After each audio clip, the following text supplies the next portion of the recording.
Hello students, myself Shweta Patil and I welcome you all to the video lecture on computer organization.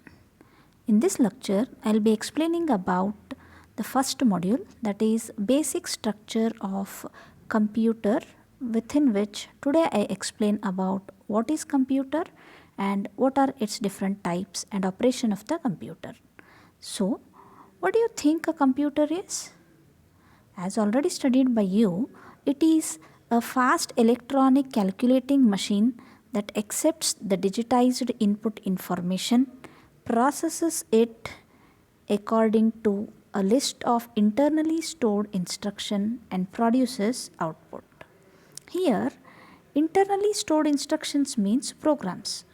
What I explained is a computer is nothing but a calculating machine. It accepts the input in the digitized form and processes it. How it processes it? It processes according to the set of instructions which I name as program. So program is nothing but the list of instructions which is performing a particular task. So what computer does? It takes the input, processes it according to the program and gives the output. Now let's see different types of computers. You can get from the slide different types are named as personal computer, notebook computer, workstations, enterprise systems and servers and supercomputers. So let me explain one after the other. Here the first one is personal computers. Fine. So as the name itself suggests, what is the name? Personal computer. The name itself is telling that it is used for personal use. So what I can tell is this type of computer is used for personal use. These are most commonly used in home, school, offices, etc. Example for personal computer is desktop computer. Whenever I tell computer, many of us will get a view of our desktop computer. Why the name is desktop? Because it is kept on the desk. What all you can see on the desktop computer? I am having a monitor, I am having a keyboard, I am having mouse, I am having printer, I am having CPU. Different units are there within a desktop computer. All these together are called as desktop computer, isn't it? So this is a type of personal computer which I am making use of in home, schools, offices, etc. Are these portable? Yes, portable, but not so easy.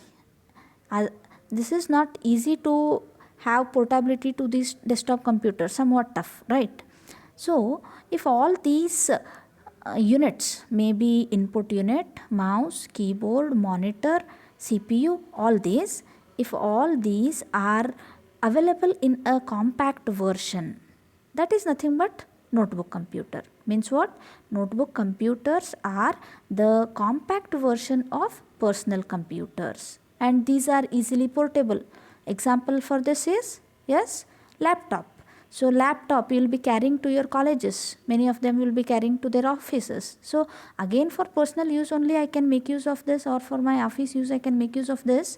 But what are these? These are the compact versions of desktop computers or personal computers, and hence they are named as notebook computers. Fine. Then the third type of computer is workstations. These workstations are having more computational power than that of personal computers.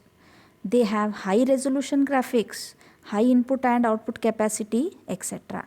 These workstations are used for different engineering applications. Beyond these workstations, we are having the fourth category or fourth type of computers called as enterprise systems and servers. So these are large and very powerful computer systems. Enterprise systems are called mainframe.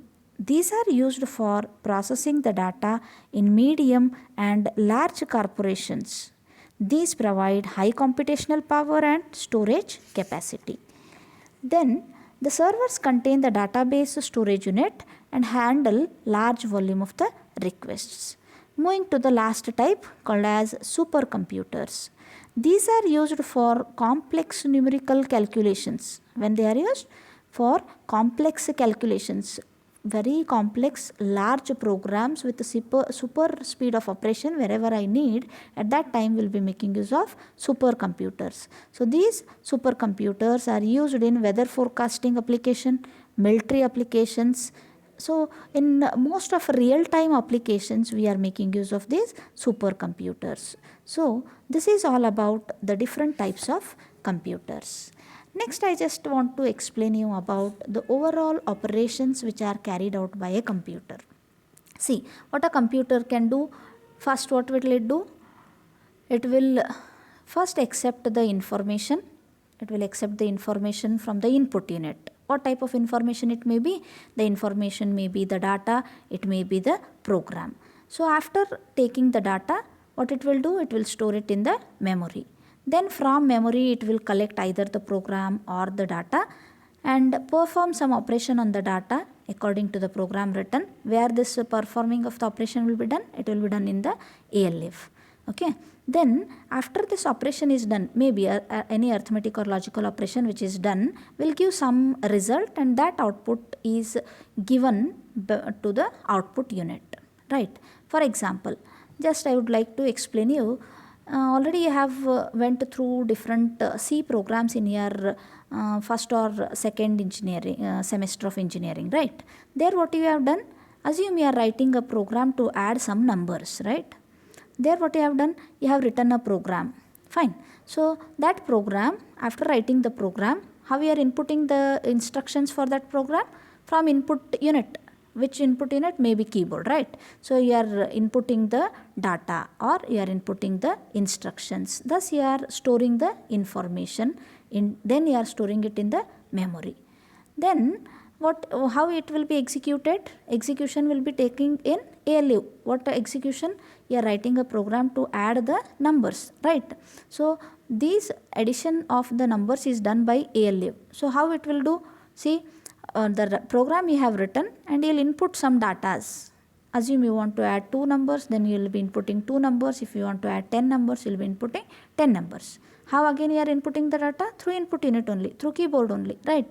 So after entering the data, this will be stored temporarily in the memory. Then the program will be executed to perform the operation on these 10 datas or on these 2 numbers.